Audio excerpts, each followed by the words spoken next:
జీవితంలో తెలివితేటలనేవి ఏ ఒక్కరి సొత్తు కాదు. నిరంతరమైన సాధన ద్వారా వీటిని మనం ఈజీగా పెంపొందించుకోవచ్చు. ఈ తెలివితేటలు అనే పదం ఎలాంటిదంటే, కొంతమంది దీని గురించి పాజిటివ్‌గా చెబితే, ఇంకొంతమంది దీని గురించి నెగెటివ్‌గా చెబుతారు. దీని గురించి ఒక్కొక్కరి దృష్టికోణం ఒక్కోలా ఉంటుంది. అసలు తెలివితేటలు అంటే ఏమిటి? తెలివితేటలంటే ఒక విషయం గురించి సమర్థవంతంగా తెలుసుకొని, అలా నేర్చుకున్న పరిజ్ఞానాన్ని సమయానుకూలంగా సమర్థవంతంగా వినియోగించుకోవడం. అంతేకాని ఏదైనా ఒక విషయాన్ని గుర్తుపెట్టుకొని, అవసరం వచ్చినప్పుడు ఆ ప్రశ్నకు బదులివ్వడం కాదు.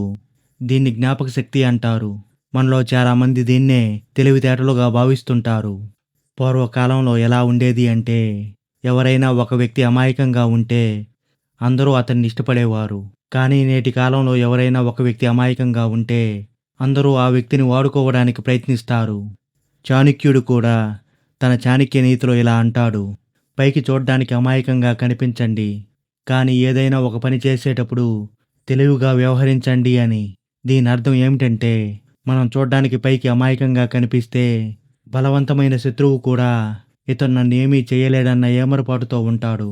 అతని ఏమరపాటు, ఆ నిర్లక్ష్యమే శత్రువుపై మనల్ని విజయం సాధించేలా చేస్తాయి. తెలివైన వ్యక్తి ఎప్పుడూ చాలా ఫాస్ట్‌గా ఆలోచిస్తాడు.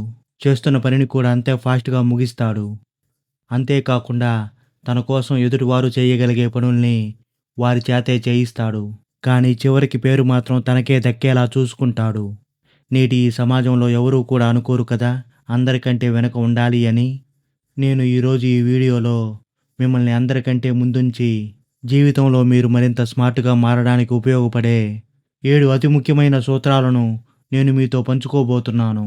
వీటిని సమగ్రంగా నేర్చుకొని, వాటి పట్ల లోతైన అవగాహనను పెంచుకొని, మీరు మీ జీవితంలో పాటించినట్లయితే, మీ మెదడు ఇంకా ఫాస్ట్‌గా చురుగ్గా పనిచేయడం మొదలుపెడుతుంది. మీరు కూడా అందరికీ తెలివిగా, స్మార్ట్‌గా కనబడతారు. Rule number 1, simple and confuse them. దీని అర్థం ఏమిటంటే, చూడడానికి సాధారణంగా అమాయకంగా కనిపించండి. మిమ్మల్ని చూసి ఎవరైనా వారి తెలివితేటలతో మిమ్మల్ని మోసం చేయాలని చూశారో, వారిని మీ తెలివితేటలతో చాకచక్యంగా అడ్డుకోండి. ఇదంతా జరగాలి అంటే, మీ తెలివితేటల్ని నిరంతరం అప్డేట్ చేసుకుంటూ ఉండండి. అప్పుడే మీరు మీ ప్రత్యర్థికి సరైన సమాధానం ఇవ్వగలరు. కానీ పైకి చూడ్డానికి మాత్రం మీరు ఒక అమాయకుల్లాగా కనిపించండి. ఇలా జనాలకి కనిపించడం వల్ల ఎన్నో పనులు మీ ప్రమేయం లేకుండానే పూర్తవుతాయి. మీలో దాగి ఉన్న పవర్‌ని మీ లోపలే ఉంచుకోండి.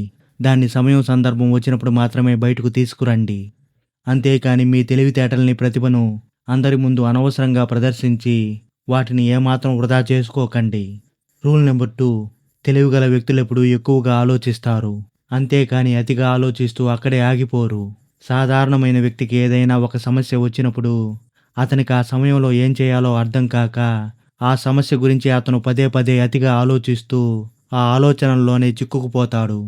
కానీ తెలివైన వ్యక్తులు మాత్రం తమకు ఏదైనా ఒక సమస్య వస్తే ఆ సమస్యకు గల మూల కారణాలను అన్వేషించి, బాగా ఆలోచించి దానికి ఒక చక్కని పరిష్కార మార్గాన్ని కనుగొంటారు. ఈ విషయాన్ని బాగా గుర్తుపెట్టుకోండి. ఎక్కువగా ఆలోచించడం తప్పు కాదు, కానీ అనవసరంగా అతిగా ఆలోచించడం, తప్పుగా ఆలోచించి తప్పుడు నిర్ణయాలు తీసుకోవడం మాత్రం తప్పు. మీకు కూడా మీ జీవితంలో ఏదైనా ఒక సమస్య ఎదురైనప్పుడు ఒకే డైరెక్షన్‌లో ఆలోచించడం మానేయండి. దాన్ని పలు కోణాలలో విశ్లేషించి సరైన నిర్ణయాన్ని తీసుకోవడానికి ప్రయత్నించండి. Number 3, become highly adaptable. ఒక తెలివైన వ్యక్తి యొక్క మెదడు ప్రతి సందర్భంలోనూ చాలా ఫాస్ట్‌గా రన్ అవుతుంది. తన చుట్టూ ప్రతికూలమైన పరిస్థితులు ఉన్నా సరే, అతను ఆ సందర్భంలో కూడా సానుకూలంగా ఆలోచించి, తన చుట్టూ ఉన్న పరిస్థితిని అంచనా వేసి, ఆ పరిస్థితిని ఎంతో సులభంగా అధిగమిస్తాడు. అతను చూడడానికి పైకి అమాయకుల్లాగా కనిపించొచ్చు. తనదైన సమయం వచ్చినప్పుడు రంగంలోకి దూకి, తన తెలివితేటలతో అందరినీ ఆశ్చర్యపరుస్తాడు. తన చుట్టూ ఉన్న గడ్డు పరిస్థితులను కూడా చాకచక్యంగా తన తెలివితేటలతో తనకు అనుకూలంగా మార్చేసుకుంటాడు. ఇటువంటి పరిస్థితులు వచ్చినప్పుడు వాటిని ఎదుర్కోవాలి అంటే, ముందు మీరు మీ కంఫర్ట్ జోన్ వదిలి బయటకు రావాలి. క్లిష్టమైన పరిస్థితులు ఉన్నప్పుడు కూడా ఉన్నతంగా ఆలోచించడం అలవాటుగా మార్చుకోవాలి. అలా చేసినప్పుడే మీ చుట్టూ ఉన్న పరిస్థితులు ఎంత దారుణంగా ఉన్నా సరే, వాటిని మీరు అడాప్ట్ చేసుకొని మార్చేయడానికి సాధ్యపడుతుంది. Number 4, emotionally intelligent arguments. తెలివైన వారెప్పుడు బాగా ఆలోచించి మాట్లాడుతారు. నలుగురిలో వారున్నప్పుడు వారు ఎట్టి పరిస్థితుల్లోనూ అనవసరంగా నోరు జారరు. వారికి ఈ విషయం బాగా తెలుసు.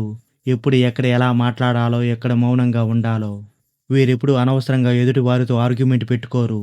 అతను ముందుగా ఎదుటివారు చెప్పేది మౌనంగా వింటాడు.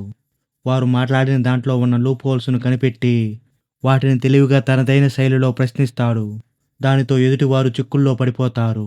అతను ముందిక ఏమాత్రం నోరెత్తరు. చివరికతను ఆ విధంగా ఎక్కువ మాట్లాడకుండానే అతని తెలివైన ప్రశ్నలతో ఆ ఆర్గ్యుమెంట్‌ను గెలుస్తాడు. రూల్ నంబర్ 5: మీకు తెలియని విషయాన్ని తెలియదని చెప్పడానికి ఏమాత్రం సంకోచించకండి. అంతేకాని ఎదుటి వారి ముందు అంతా నాకే తెలుసని నటించకండి. అలా నటించినట్లయితే ఏదో ఒక సందర్భంలో మీరు చిక్కుల్లో పడిపోయే అవకాశం ఉంది. మీకు ఏదైనా ఒక విషయం గురించి తెలియకపోతే అదేమీ మీ బలహీనత కాదు. ఆ విషయం గురించి మీరు కూలంకషంగా తెలుసుకోవడానికి వచ్చిన మరొక అవకాశం మాత్రమే. ఇక్కడ తెలియనందుకు మీరేమీ సిగ్గుపడాల్సిన అవసరం అసలే లేదు. దాని గురించి తెలుసుకోండి. దీనివల్ల మీ తెలివితేటలు పెరుగుతాయే తప్ప ఏమాత్రం తరిగిపోవు. నలుగురిలో ఉన్నప్పుడు మీకు తెలియని విషయాన్ని తెలీదు అని ఒప్పుకోవడం వల్ల అక్కడ మీపై ఉన్న గౌరవం మరింత పెరుగుతుందే తప్ప ఏమాత్రం తగ్గిపోదు. దానివల్ల ఎదుటివారికి మీపై ఉన్న నమ్మకం కూడా మరింతగా పెరుగుతుంది. ఊర్లో వారున్నప్పుడు వారు ఎట్టి పరిస్థితుల్లోనూ అనవసరంగా నోరు జారరు. వారికి ఈ విషయం బాగా తెలుసు. ఎప్పుడు ఎక్కడ ఎలా మాట్లాడాలో, ఎక్కడ మౌనంగా ఉండాలో. వీరెప్పుడూ అనవసరంగా ఎదుటివారితో ఆర్గ్యుమెంట్ పెట్టుకోరు. అతను ముందుగా ఎదుటివారు చెప్పేది మౌనంగా వింటాడు. వారు మాట్లాడిన దాంట్లో ఉన్న లూప్ హోల్స్‌ను కనిపెట్టి, దానితో ఎదుటివారు చిక్కుల్లో పడిపోతారు. అతను ముందిక ఏమాత్రం నోరెత్తరు. చివరికతను ఆ విధంగా ఎక్కువ మాట్లాడకుండానే అతని తెలివైన ప్రశ్నలతో ఆ ఆర్గ్యుమెంట్‌ను గెలుస్తాడు.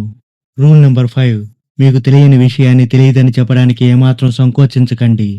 అంతేకాని ఎదుటి వారి ముందు అంతా నాకే తెలుసని నటించకండి. అలా నటించినట్లయితే ఏదో ఒక సందర్భంలో మీరు చిక్కుల్లో పడిపోయే అవకాశం ఉంది. మీకు ఏదైనా ఒక విషయం గురించి తెలియకపోతే అదేమీ మీ బలహీనత కాదు. ఆ విషయం గురించి మీరు కూలంకషంగా తెలుసుకోవడానికి వచ్చిన మరొక అవకాశం మాత్రమే. ఇక్కడ తెలియనందుకు మీరేమీ సిగ్గుపడాల్సిన అవసరం అసలే లేదు. దాని గురించి తెలుసుకోండి. దీనివల్ల మీ తెలివితేటలు పెరుగుతాయే తప్ప ఏమాత్రం తరిగిపోవు. నలుగురిలో ఉన్నప్పుడు మీకు తెలియని విషయాన్ని తెలియదు అని ఒప్పుకోవడం వల్ల అక్కడ మీపై ఉన్న గౌరవం మరింత పెరుగుతుందే తప్ప ఏమాత్రం వారికి మీపై ఉన్న నమ్మకం కూడా మరింతగా పెరుగుతుంది. Number 6: shift the ground. వ్యక్తిని నలుగురిలో ఉన్నప్పుడు ఎవరైనా ఎదురుకుని పెట్టే ప్రశ్నలు అడిగినప్పుడు అతడు ఆ ప్రశ్నలు అడిగిన వారితో ఎటువంటి ఆర్గ్యుమెంట్ చేయడు. వారి మీద ఎటువంటి కోపాన్ని కూడా తెచ్చుకోడు. అతడు ఆ సమయంలో ఎంతో సమయస్ఫూర్తిగా వ్యవహరిస్తాడు. దానికి సంబంధించిన మరొక కోణాన్ని ప్రస్తావిస్తూ దానివల్ల ఉపయోగాల గురించి ప్రస్తావిస్తాడు. నెగిటివ్గా వారు అడిగిన ప్రశ్నకు కూడా దాన్ని పాజిటివ్గా తీసుకుని తనదైన శైలిలో సమాధానం చెప్పి అందరి మద్దతును పొందుతాడు. అతనికి ఎప్పుడైతే కన్వర్జేషన్ తనకు అనుకూలంగా వెళ్ళటం లేదు అని అనిపిస్తుందో అప్పుడు అతను